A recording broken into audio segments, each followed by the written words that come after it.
Una de las palabras más poderosas de esta conversación con Leslie fue conexiones significativas. Y eso es precisamente lo que mi próxima invitada significa para mí. Una conexión significativa en mi vida. Una persona que Dios trajo a bendecirme con su sabiduría, con su amistad. Y para mí es un gran privilegio poder compartir con ustedes una conversación de las muchas que hemos tenido, esta la primera vez grabada. Acompáñame a conocer el método de Leslie Torres para soltar el control. Acompáñame en esta misión de descubrir el método de mis invitados para que tú también lo apliques a tu vida. Yo soy Paola Romero y estás escuchando El Método, un podcast escrito con el corazón. Bienvenida, querida Leslie. Al fin. Finalmente se nos dio.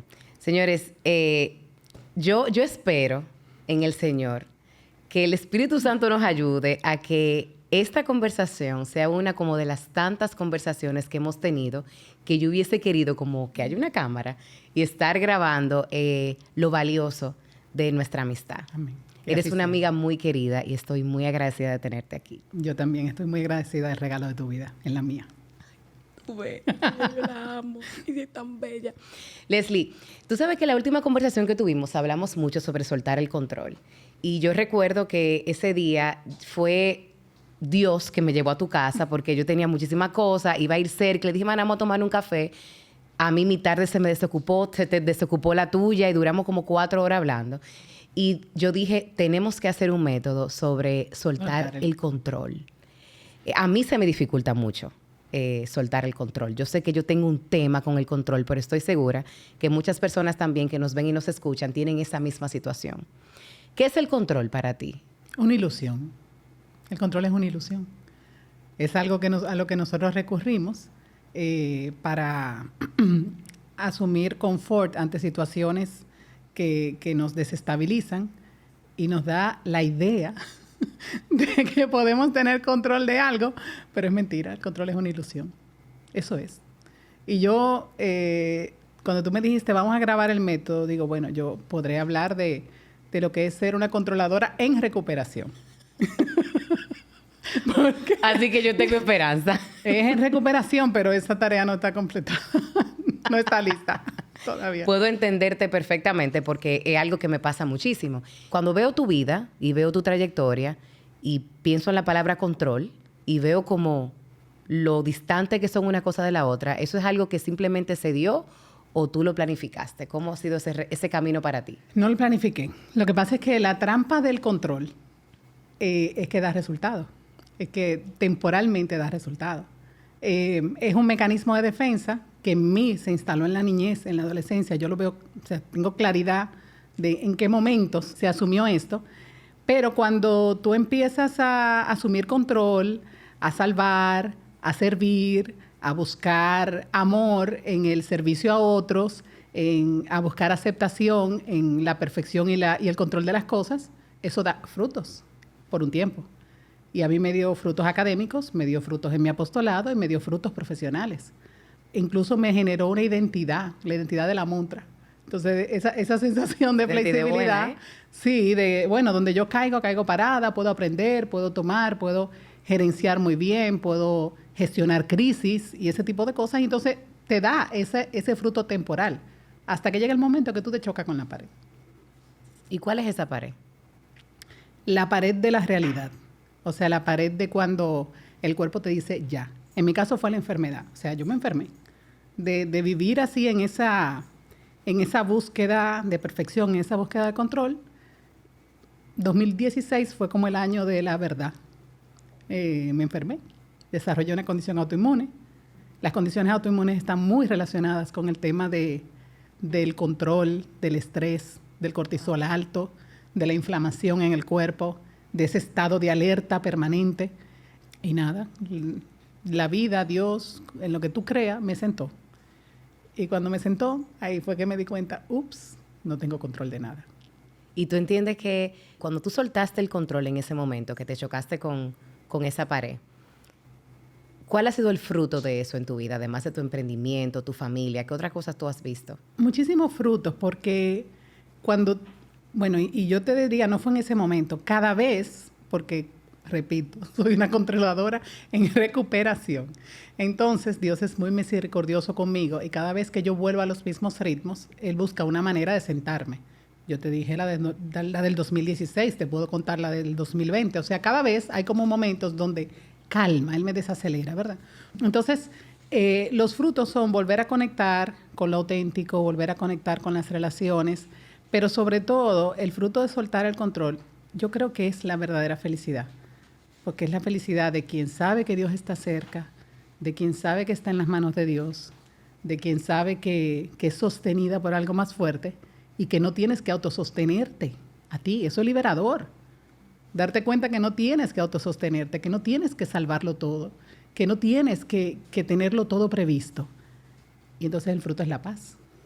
Tú sabes que a veces uno planifica mucho su vida y tú trabajas en el área de la planificación. Uh-huh. Y una de las muchas crisis y fuegos que tú me has apagado en mi vida fue en la planificación estratégica de este año, del año 2023, Así que es. planificamos un año en el que partimos de nuestra estrategia personal para trabajar la estrategia de negocio, que en eso es lo que tú crees. Pero muchas veces la vida nos lleva por otro camino. Y como bien tú sabes, a mí la vida me cambió al 200% este año. Y obviamente eso cambió toda la estrategia que habíamos diseñado, se trazaron esos nuevos caminos y todo eso. Y a veces aceptar esa realidad es difícil. Y en nuestra última conversación, señores, que yo no tengo palabras para expresar lo agradecida que yo me siento de Dios de tenerte en mi vida y de poder tener estas conversaciones que tanto me han edificado para poder edificar a las personas que nos ven y nos escuchan. Y ese día tú me dijiste algo que yo me quedé, de verdad, Leslie, yo no he podido dejar de pensar en eso. Y tú me dijiste, ¿tú sabes cuál es tu problema? Tu problema es que tú tienes que aceptar tu realidad. Y eso es algo en el que yo he meditado durante varias semanas de lo que hace de esa conversación. Y aceptar la realidad tiene un significado diferente para cada quien. Tú, a lo largo de tu trabajo, has tenido que aceptar realidades difíciles. ¿Cuál ha sido la realidad más difícil que tú has tenido que aceptar en tu vida? Ay, Dios, tan temprano voy a empezar a llorar. La realidad más difícil a nivel profesional fue en el 2016 también. Te dije que fue el año. Yo tenía un trabajo que me llenaba de mucha satisfacción en todos los sentidos, profesional, espiritual, como líder. Tenía un equipo extraordinario, un jefe, un lugar y un sentido de contribución, de propósito, muy conectado. Y yo realmente me visualizaba en ese ambiente laboral, que era un ambiente de iglesia, era un ambiente profesional, pero de servicio a Dios. Y yo me visualizaba haciendo eso el resto de mi vida. Pero también yo tenía muy claro que había ciertas condiciones que tenían que darse para que fuera viable para mí trabajar ahí. Y esas condiciones externas cambiaron y yo me vi en la necesidad de renunciar. Y ese cambio inesperado me provocó un quiebre importante, muy importante, porque fue el decir, bueno, de repente el plan de vida que yo tenía para mí es diferente al plan que Dios tenía para mí. El plan de vida que Dios tenía para ti era diferente del que tú habías diseñado para ti misma. Claro, y ahí empezó un camino que primero fue espiritual, pero también de salud mental. Yo creo que son como tres partes, como lo espiritual, lo mental y lo físico. Y a nivel espiritual, en ese momento yo conecté con esta palabra bíblica que es hágase, que te la comentaba en nuestra conversación de aquel día. Jamás lo olvidaré. Hágase, que es la palabra con la que inicia la creación, pero es la palabra también con la que para nosotros los cristianos, con la que se abre la puerta de la salvación, de la redención. Es la palabra que da como ese permiso a la encarnación de Dios. Y es la palabra de una mujer a la que le cambiaron las circunstancias, que tenía otro plan de vida, María de Nazaret. Tenía un plan de vida de casarse, de tener su familia, y de repente se entera que le toca la misión de traer al mundo, al Salvador. Nada más y nada menos, ¿verdad? Nada más y nada menos. Y entonces ahí empieza una serie de complicaciones en su vida, que todas inesperadas. Entonces su vida entera fue un gran hágase hasta el momento de la cruz. Entonces contemplando eso, empecé yo a hacer mío eso, hágase, que no es una resignación, es una colaboración con la gracia, es una aceptación de la realidad, es una aceptación de lo que no puedo cambiar y es un dejar a Dios ser Dios. Entonces, en ese cambio de trabajo, en ese cambio de circunstancia de vida, en ese divorcio de los padres, en esa enfermedad, en esas pérdidas de personas amadas, cualquier cosa, cualquier pérdida importante que uno tenga, para mí la llave para empezar a sanar es espiritual y es hágase. Acepto lo que no puedo cambiar y empiezo a colaborar entonces con esta realidad que me toca, que ya la tengo. Porque lo que más nos hace sufrir no es la realidad misma, es nuestra resistencia a esa realidad. En mi caso, en aquella vez, yo tomé la decisión de salir de ese trabajo, pero yo me pasé meses, es que no lo quiero, es que no quiero estar donde estoy, es que yo quiero estar donde estaba, yo quiero estar donde estaba, es que antes. Y esa resistencia a la realidad que está, que ya se impuso, que es, nos hace sufrir terriblemente. Y hace a lo mejor que nuestros procesos también sean más largos. Completamente. Porque sin aceptación no puede haber sanación. No empieza la sanación.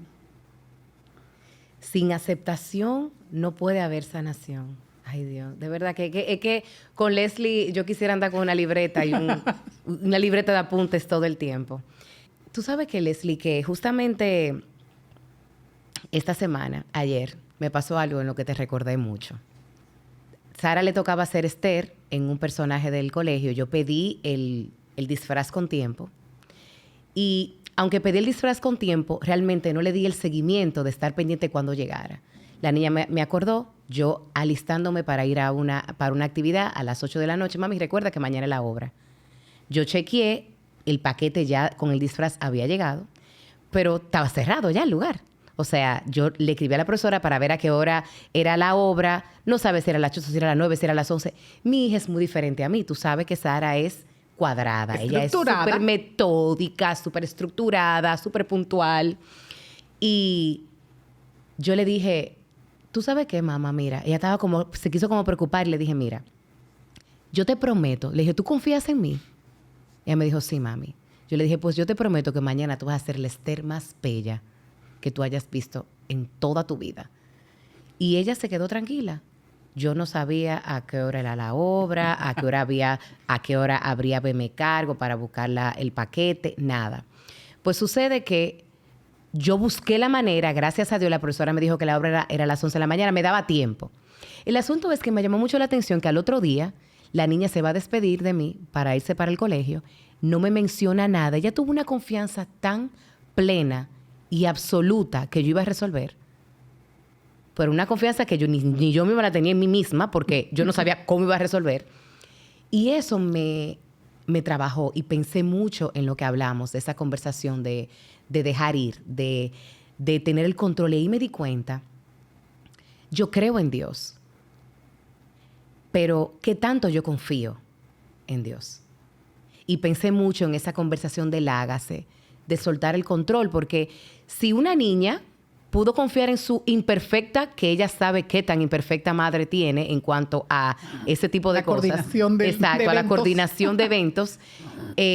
Pudo tener la confianza de descansar y sabiendo que ella iba en ese momento a estar bella, preciosa, porque yo se lo había dicho. ¿Por qué se nos hace tan difícil? ¿Por qué tú crees que se hace tan difícil?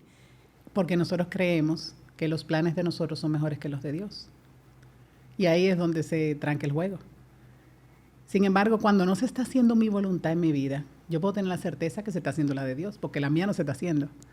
Pero cuando nosotros creemos eso y empezamos con esa lucha, señores, que esto es lo que yo quiero. Porque esa crisis del 2016, que yo te comentaba, y yo veo a la Leslie del 2023, hoy yo puedo decirle a Dios gracias por esa crisis.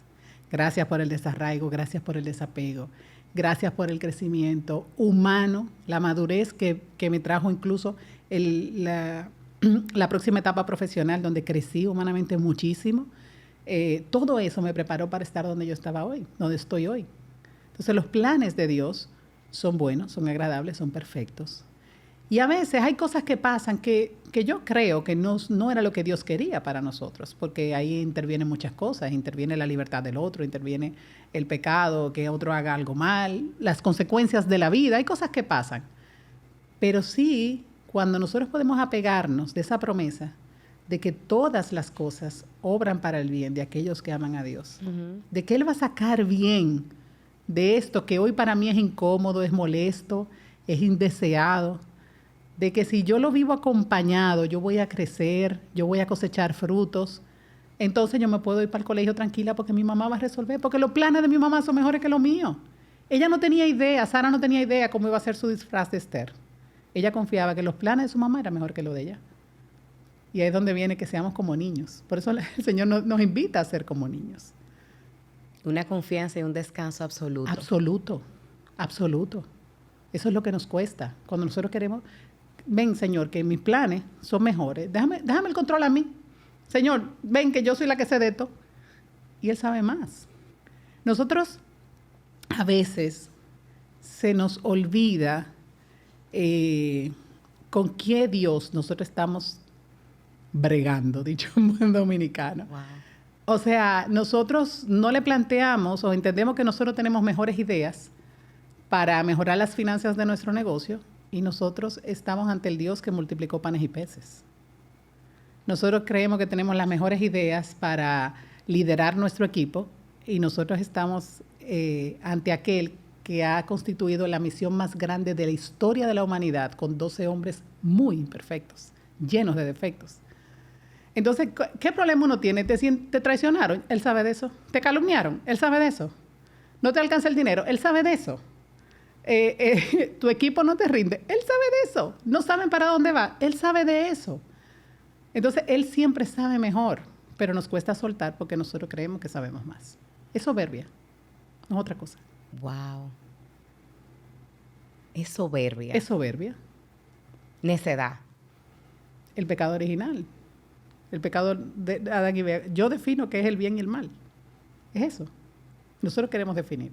Y en tu camino, tú estás contando ahora de que ese trayecto de dejar el trabajo, que en ese momento era el trabajo de tu sueño, que tú entiendes, eso no te... Y más que era algo que estaba tan relacionado con tu fe, ¿eso fortaleció tu fe o tú entiendes que en algún punto... No, la fortaleció. La fortaleció. Tú sabes que hay una gracia, que lo puedo decir como gracia. Es un regalo, porque yo no he hecho nada para tener esto. Pero yo he pasado muchas situaciones en mi vida, desde niña, adolescente, adulta. Pero yo nunca he dudado de Dios. Nunca he dudado de Dios. Yo sí le he querido quitar el control todos los días. Esa es nuestra lucha todos los días. Pero, pero dudar de su amor, dudar de su cercanía, dudar de su presencia, dudar de su existencia, nunca, gracias al Señor, hasta ahora no he tenido una crisis de fe. Quizá porque es que es demasiado elocuente su acción en mi vida. No me puedo hacer la loca. Yo no me puedo hacer la loca porque mi vida no es coherente con mi historia. Mi vida es obra de la gracia. Tu vida no es coherente con tu historia. Mi vida no es coherente con mi ¿Tú historia. entiendes que qué te marcó en tu infancia? ¿Qué ha pasado a lo largo de tu vida que tú dices que los números no me dan? Que esta sea mi vida y que tengas, porque para las personas que no te conocen, tú tienes una familia hermosa. Y yo creo que el fruto que yo más admiro de tu vida, Leslie, es tu familia. Amén. Es tu matrimonio, son tus hijas. Es ver jóvenes como... que no es usual ver como niñas tan niñas y jóvenes viviendo sus etapas como corresponden. ¿Por qué tú entiendes que los números no dan en tu vida? Bueno, porque yo vengo de un hogar roto, pero roto de una forma como muy traumática. En mi niñez y en mi adolescencia había muchas cosas fuera de control. Yo me sentía muy fuera de control. Por eso te decía, yo puedo rastrear claramente dónde empezó en mí todo este mecanismo de defensa, este dinamismo interior de controlar, salvar, aconsejar, cuidar, contener. Y bueno, fue sí, una adolescencia como... ¿Y dónde vino? ¿De dónde vino? Tú dices que tú... Vino del divorcio de mis padres, que fue un divorcio muy largo, muy muy traumático. Cuando digo muy largo es que la crisis empezó cuando yo tenía 10 años y terminó a los 17. Pero también de relaciones familiares muy complejas, donde los mecanismos de resolución de conflictos era el abandono emocional. No por maldad, porque era lo que sabían hacer. Era por inmadurez. Exacto. Ningún padre se levanta por la mañana pensando en cómo hacerle daño a sus hijos. Pero la verdad es que fue muy difícil. Entonces yo, en esa sensación, en todas esas emociones, en todas esas crisis propias de la adolescencia, con un contexto familiar muy complicado, también estaba rodeada de muchas tentaciones, que hoy yo lo veo en mi vida adulta, lo comentaba el otro día en otro espacio, y digo, wow, la verdad que el Señor como que me puso el nombre y me agarró para Él, porque había tantas opciones, había tantos caminos, había tantos espacios por donde canalizar la herida, por donde canalizar el dolor. Sin embargo, desde muy joven conocí al Señor. Llegué a la iglesia buscando sanar mi herida. No sabía que había mucho más para mí que eso, no sabía que había vida eterna ni nada de eso, pero en ese momento llegué buscando eso. Y ha sido desde ese momento todo un proceso de cambio. Yo anoche pensaba, precisamente como en mi momento de oración de la noche, pensaba en cómo la iglesia, la fe, hermanos en la fe, amigos cristianos, me han enseñado tanto. Me han enseñado, o sea, todo lo que es mi matrimonio, todo lo que es mis hijas, nuestra crianza, ha sido por las conexiones significativas y las enseñanzas que me ha dado ese ambiente en el que yo he crecido y he madurado. Entonces, por eso yo digo que mi vida no es coherente con mi historia, porque muchas personas, con la mitad de muchos traumas, porque hay mucho trauma en esa historia de niñez y de adolescencia, terminan con una vida desafortunada. Y por pura gracia de Dios, no fue mi historia.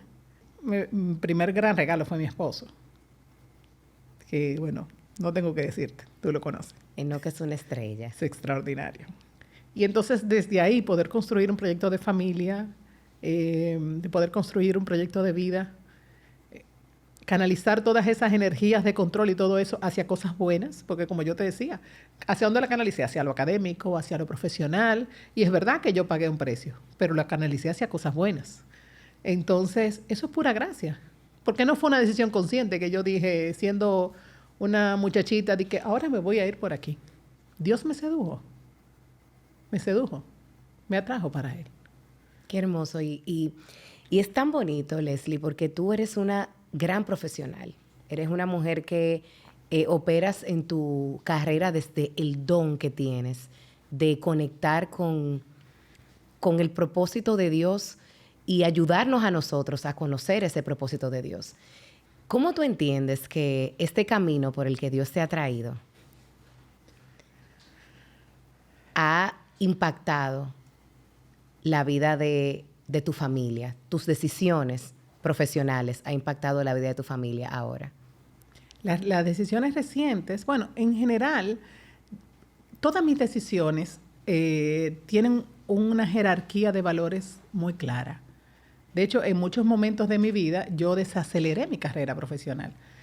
Cuando mis hijas estaban muy pequeñas y yo era directora en una telefónica y en ese momento tenía sobre la mesa una promoción a vicepresidencia, pero yo dije, no, yo voy a desacelerar porque mis hijas están pequeñas y yo no tuve mis hijas para dejárselas solamente a un servicio y desaceleré. Entonces, en muchos momentos, tanto al acelerar o al desacelerar, al cambiar, al abrazar oportunidades o dejarlas pasar, entre comillas, yo lo he hecho con una jerarquía muy clara, de que en mi vida primero Dios, después mi esposo, después mis hijas. Y recientemente, parece mentira, pero en esa jerarquía no estaba yo. Y parte de este proceso como de sanación fue empezar también a conectar conmigo, a conectar con mi necesidad, a encontrar un camino de realización profesional que fuera bueno para mí, Por eso cuando yo trabajo con mis clientes, el tema de trabajar primero su estrategia personal, es porque yo lo tuve que vivir. La primera vez que yo hice mi plan de negocios, de mi emprendimiento, yo no estaba. Y yo, hablando con un mentor, voy a presentarle mi plan de negocios y preparo mi PowerPoint y todo esto, y el mentor me dejó hablar. Era un profesor de un máster ejecutivo que yo estaba haciendo en España, y él se queda mirándome y me dice, ¿y dónde estás tú dentro de tu estrategia? Y yo, ¿what? ¿Cómo así? ¿Cómo que yo? ¿Cómo que yo? O sea, ¿Dónde estás? ¿Por qué tú estás tomando esta decisión? ¿Por qué tú estás dejando la vida corporativa? Sí, yo veo a tus hijas, yo veo a tu esposo, yo veo el tiempo para la familia, pero ¿dónde estás tú? ¿Dónde está el poner en valor lo que tú quieres, la vida que tú quieres tener? Yo tuve que cambiar ese plan de negocio entero. Wow. Entero, completo. ¿Y qué significa encontrarte a ti en medio de tu estrategia? Porque parecería como fácil decir, bueno, pero esto es lo que yo quiero, porque profesionalmente todo esto que está planificado aquí es lo que yo quiero. Quiero hacer dinero, quiero ganar reconocimiento en mi área, cualquier cosa que uno se pueda proponer a nivel profesional. Pero, ¿qué significa estar tú dentro de tu estrategia? Para mí ha sido, y esa es la invitación que yo le hago a los demás, encontrar lo que le llamo como la dirección auténtica, que es esa dirección que parte de los talentos, tus regalos. Todos tenemos talentos únicos. Que cuando yo contemplo mi vida, esa niña que estaba en el medio de esta familia compleja, esa adolescente que estaba completamente perdida, esa joven profesional rompiendo, esa joven adulta ya también cosechando cosas, esta ya mujer madura, y empiezo a mirar, digo, hay cosas, hay elementos que siempre han estado y sobre los cuales, en esa carrera tan diversa que tú mencionabas, estando como gerente en una ONG, un medio de comunicación, o en una empresa familiar, o en una multinacional, yo veo un factor común en diferentes industrias, en diferentes roles, y me miro como mamá y encuentro eso mismo, y me miro como esposa y me miro como amiga. Entonces me doy cuenta que hay talentos y regalos que ya me han sido provistos. Y esos talentos que me han sido provistos tienen múltiples propósitos: darle gloria a Dios, servirle a los demás, pero también proveer materialmente para mi vida. Entonces, esa dirección auténtica es donde se unen esos talentos, también las pasiones. No me gusta solamente que lo hagamos desde las pasiones, porque las pasiones cambian, los talentos no cambian. Y entonces, desde ahí, ver cómo yo voy a canalizar esto profesionalmente. Eso es lo primero, esa dirección auténtica, hacia dónde te lleva. Y entonces, lo segundo es cuál es la vida que yo quiero tener. Pero la vida que yo quiero tener, si yo la defino solamente desde lo material, es muy pobre. Wow. Es muy pobre hacerlo solo desde lo material. ¿Cuáles son las relaciones significativas que yo quiero tener? ¿Con quiénes yo voy a compartir el fruto del éxito que voy a buscar en este negocio? ¿Cuál es el uso del tiempo que yo quiero hacer? ¿Cuál es la vida en todo el sentido? Para algunas personas, el éxito es yo tenía esta mañana un cliente, un edificio en Nuevo Centro, su oficina en Nuevo Centro, y le encanta y le ilusiona eso. Y eso está bien. Y para algunas personas es trabajar desde su casa para estar cerca con sus hijos. Entonces, la definición de éxito es diferente para cada quien. Entonces, primero, la persona necesita conectarse con todo eso, con tus talentos, con tus pasiones, con qué es el éxito para ti, cuáles son tus relaciones significativas, realmente donde tú te ves.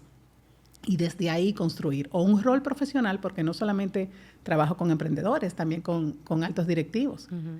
¿Cómo le doy forma a mi rol o cómo le doy forma a mi negocio para que esto funcione para mí? Porque ese fue el camino que yo tuve que hacer. Yo estaba haciendo un negocio para afuera, hacia afuera, y no un negocio hacia adentro. Y creo que por eso esta ha sido la gran diferencia, porque no es la primera vez que yo emprendo, Paola. Es la primera vez que me va bien, pero no es la primera vez que yo emprendo. Wow, tú sabes que justamente eso te iba a preguntar. Te iba a preguntar de que en el lugar donde tú estás hoy y conforme al modelo de negocio y los frutos que veo, porque tu trabajo nos conectó, uh-huh. El propósito de Dios sobre todo, pero tu trabajo nos conectó. ¿Tú entiendes, tú te consideras actualmente una mujer exitosa? Absolutamente, en todas las dimensiones de mi vida. Hasta en la física, y me faltan muchos hitos de salud por cumplir. Pero mental, emocional, espiritual, familiar, matrimonial. Mi esposo y yo tenemos 21 años de casados y ayer hablábamos de que estamos en la mejor época de nuestro matrimonio. No quiere decir que eso no vaya a cambiar, ni que es infalible, ni que las cosas no puedan venir distintas, pero hoy, disfrutando el hoy, aceptando la realidad buena del hoy, puedo decir que sí. Y si tú pudieras retroceder el tiempo y darle un consejo a esa Leslie joven que se iniciaba en su carrera profesional, en la vida, en la maternidad, ¿qué le dirías? Le diría que aprendiera a aceptar la realidad. Le diría que fuera más libre, que escogiera la libertad que ya tengo, que ya tenía. Le diría que se enfocara en soluciones, en conexiones muy significativas, relaciones muy profundas y significativas, y que cuidara mejor de su salud. Eso le diría. ¿Y tú te arrepientes de algo? Muchísimas cosas. Tú tienes tiempo para que hablemos. Muchísimas cosas. Yo me arrepiento de muchísimas cosas. Me he equivocado muchísimo. Me he equivocado con personas, me he equivocado profesionalmente, me he equivocado en decisiones, me he equivocado con mis hijas, me he equivocado con mi esposo. Yo pudiera hablar mucho más de mis fracasos que de mis éxitos. Lo que pasa es que no me siento en ellos, no me voy a sentar en los fracasos. Wow. Los fracasos son para yo aprender de ellos. Pero mis fracasos en general han sido mis grandes maestros. Me enseñan muchísimo más que los momentos de éxito. En los momentos de éxito se celebra, pero ahí no se crece. Se crece en el dolor. Se crece en el sufrimiento, se crece en esos momentos de aprendizaje, se crece cuando las cosas no salen como tú querías. Se crece cuando tú metes la pata. Ahí es que se crece. Los demás celebramos. Ahora que tú dices eso, de que se crece cuando uno mete la pata, ¿qué tú entiendes que es el ingrediente principal para que esa caída no dure tanto? Porque ciertamente todos nos caemos, pero ¿qué ha sido lo que te ha ayudado a levantarte rápido? Porque yo veo que tú eres muy resiliente en sacudirte, en pararte rápido. ¿Qué te ha ayudado a lograr eso? Yo creo que el tema de la libertad, ese concepto de libertad es saber que cuando nosotros somos libres, yo soy libre para tomar decisiones y por lo tanto yo soy libre para acoger las consecuencias de esas decisiones. Entonces, hay veces que esos fracasos o esas metidas de pata, ¿verdad?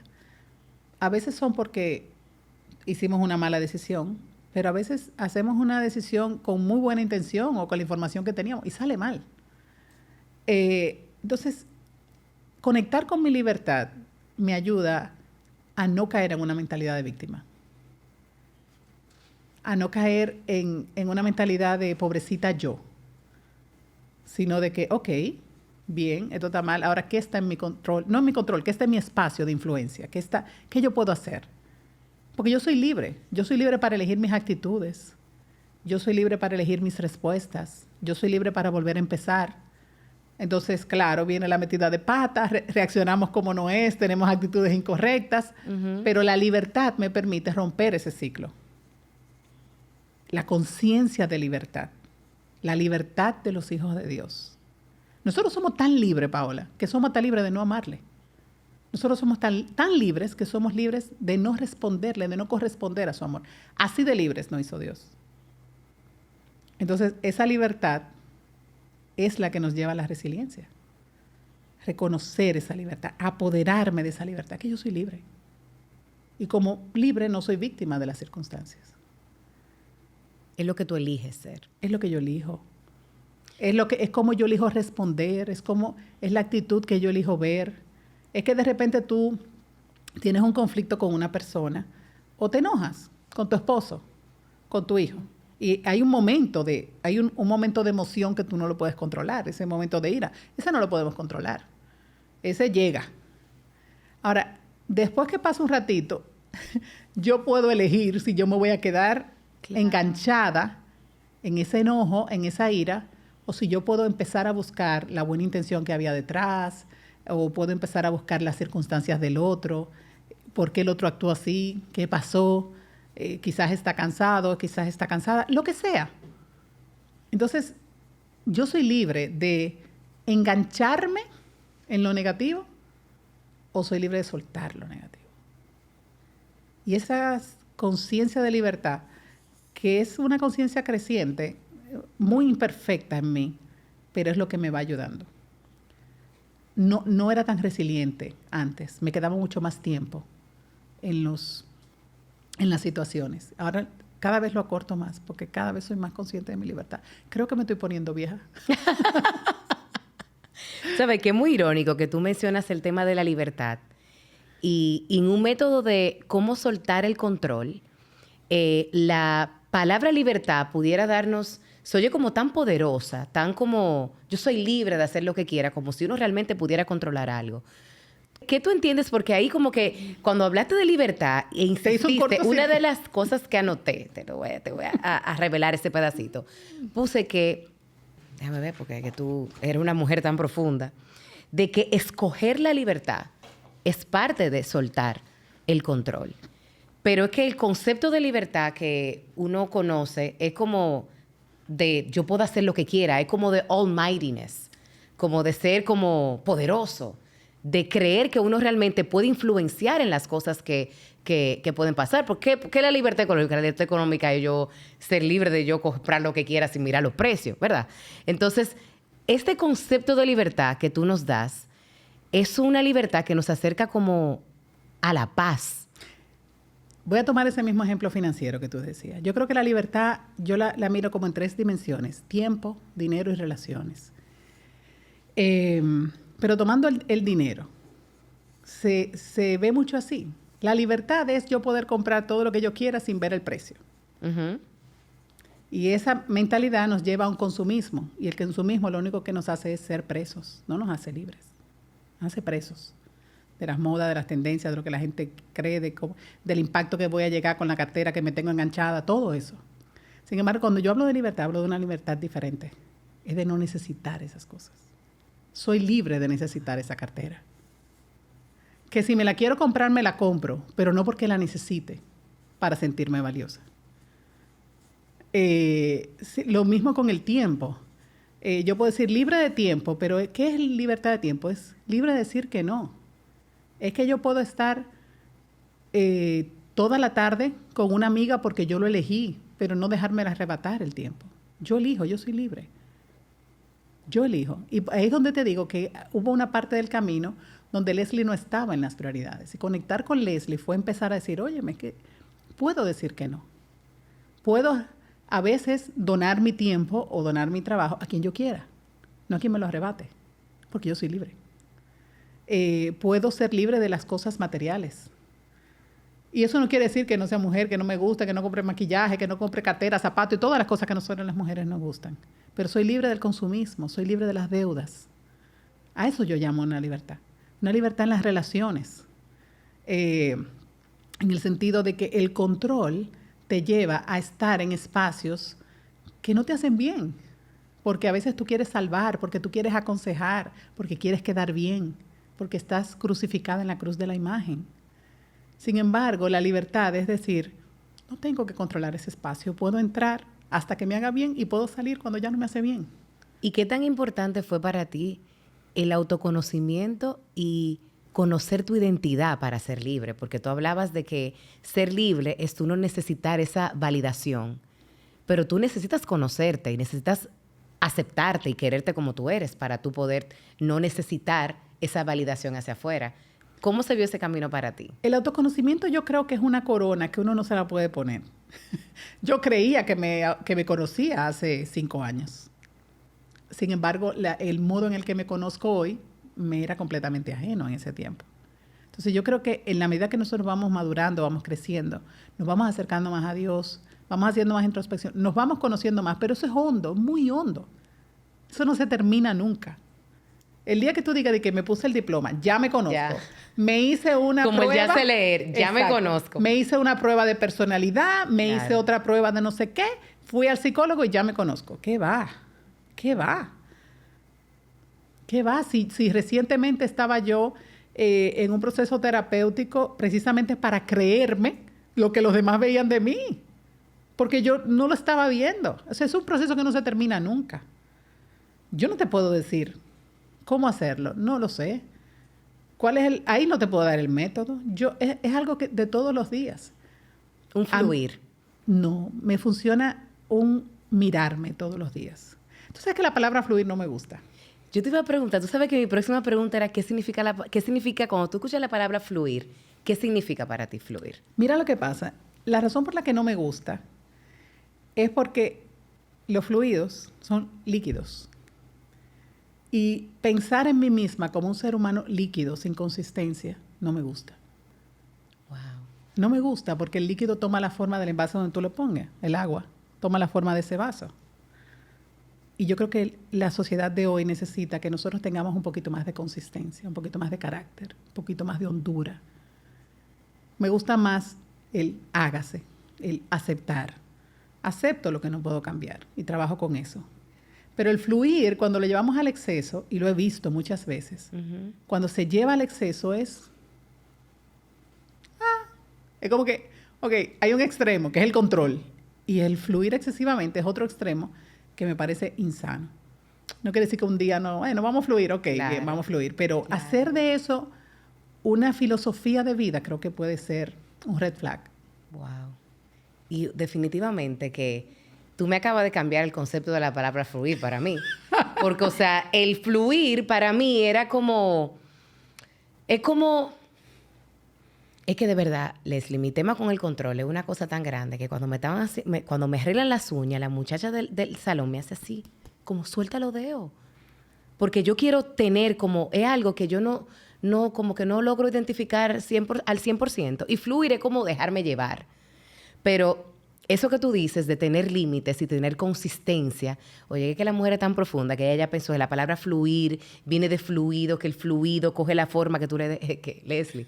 Mira, yo pensaba que yo era profunda, pero la verdad es que tú me llevas entre los pies a mí. En mi defensa, no es mío. Yo siempre tenía una resistencia con la palabra fluir, pero yo no sabía por qué.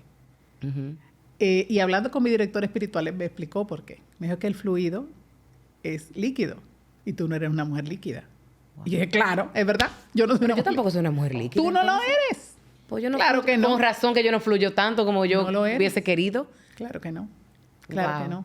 Ay, Leslie, de verdad, yo estoy tan contenta de que finalmente estamos teniendo esta conversación grabada, con que yo cámaras. puedo volver atrás y escucharla, que estoy segura que voy a escuchar esto varias veces. Me ha pasado que los episodios que hemos grabado yo vuelvo y los oigo. Yo lo oigo hasta 2 y 3 veces. Porque siempre salgo tan edificada de estas conversaciones. Y yo te quiero hacer una última pregunta. ¿Cómo te gustaría ser recordada? Como una esposa y madre amorosa. Eso es lo que yo soy. Y yo creo que tú serás recordada por muchas cosas más. Creo que sí, pero cuando me presentan o algo así, o sea, estoy convencida de que la vocación le da identidad a la vida. Y mi primera vocación es a la vida eterna. Y mi segunda vocación es a la familia. Luego, lo demás es accesorio. Yo puedo ser un día ejecutiva, otro día soy consultora, otro día soy consejera del Consejo de Directores donde tú y yo estamos. Muchas otras cosas son pasajeras, temporales. Pero el sacramento del matrimonio en mi caso y mis hijas, el ser madre de mis hijas, o sea, la vocación a la familia es permanente. Entonces, por eso yo quiero ser recordada, porque es la vocación con la que he sido sellada. Y es irrevocable la vocación. Lo demás, los oficios, las profesiones, las relaciones, incluso la relación con mi esposo, pudiera mañana no estar.